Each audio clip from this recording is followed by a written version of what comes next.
एक पत्नी की दुख भरी कहानी। एक खूबसूरत प्रेम कहानी के बाद दोनों ने शादी कर ली और 2 हफ्ते बाद पति काम पर जाने के लिए उठा और अपना चेहरा धोने के लिए बाथरूम गया। उसने आईने में देखा कि उसके चेहरे पर अलग अलग रंगों से कुछ शक्लें बनी हुई हैं। उसकी सीधी सादी बीवी बचकाना और मासूम दिल रखने वाली। उसने सोते वक्त उसके चेहरे पर कुछ लिख दिया था। उसने इसे बड़े प्यार से अंजाम दिया था। वो उस पर हंसने के लिए तैयार थी। सुबह वह उसके पीछे दौड़ेगा, उसे पकड़कर उसके गाल पर चुटकी लेगा, फिर उसे कसकर गले लगाएगा और उससे कहेगा कि वो उससे बहुत प्यार करता है। फिर वो दोनों पूरा दिन उसके चेहरे पर हंसेंगे। उस बेचारी मासूम बीवी ने पिछली रात ही ऐसा सपना देखा था, लेकिन उसके पति ने गुस्से में अपना मुंह धोया और फिर किचन में कॉफ़ी पीने के लिए चला गया, जो वह रोज़ सुबह पिया करता था। उसकी पत्नी आज कॉफ़ी बनाना भूल गई थी, क्योंकि वो उससे थोड़ा सा झगड़ना चाहती थी। अपने पति से कुछ रोमांस की उम्मीदें जो उसने हमेशा फिल्मों में देखा था और किताबों में पढ़ा था, पर जब उसे कॉफ़ी नहीं मिली तो वो गुस्सा होकर उसके पास आया। वह उस पर चिल्लाया और उसे तब तक थप्पड़ मारता रहा जब तक कि उसने उसे ज़मीन पर नहीं गिरा दिया और कहा, मैंने तुम्हारे साथ खेलने के लिए शादी नहीं की है। मैं एक आदमी हूँ, छोटा बच्चा नहीं। मैंने एक परिवार बनाने के लिए तुमसे शादी की है, ताकि सभी की नज़रों में एक आदमी बन सकूँ। पागल हो क्या तुम? प्यार और रोमांस की कहानियों की तरह जीना चाहती हो? जागो जागो, तुम किसी फिल्म की हीरोइन नहीं हो। जो कहानियाँ तुम पढ़ा करती हो वह सब खत्म हो चुकी है।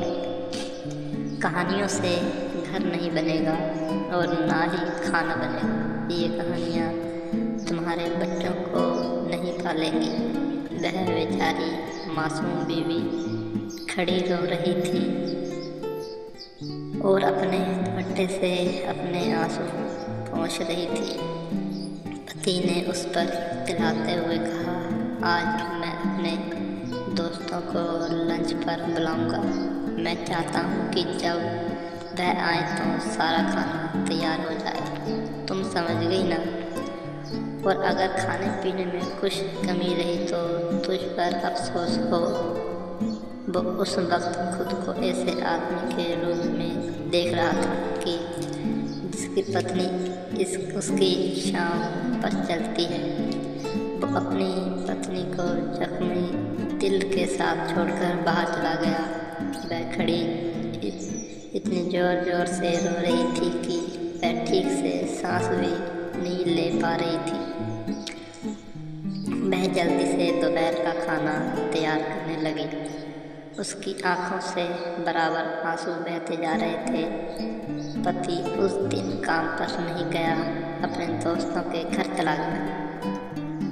वो सोच रहा था कि उसने जो किया वो सही किया या गलत। वो अपने दोस्त से जाकर सब बताने लगता है।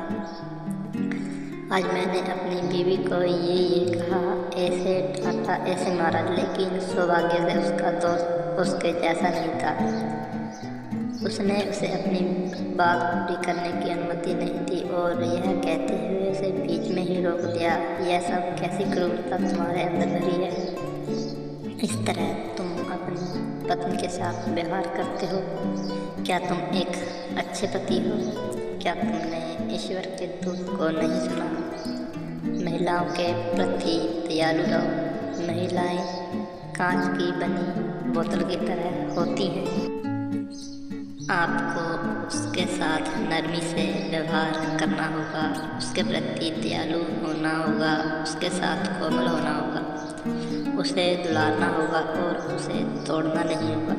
अरे यार, तुमने अभी कुछ समय पहले अपनी पत्नी से खाना पकाने और बच्चों की परवरिश के बारे में जो बताया था, वो सब मूल रूप से उसके साधारण कामों में से एक है जिसे वो रोज करती है। और तुम्हारा उसके साथ दयालु और स्नेही होने से ही तुम्हारे लिए उसका प्यार और जुनून बढ़ेगा।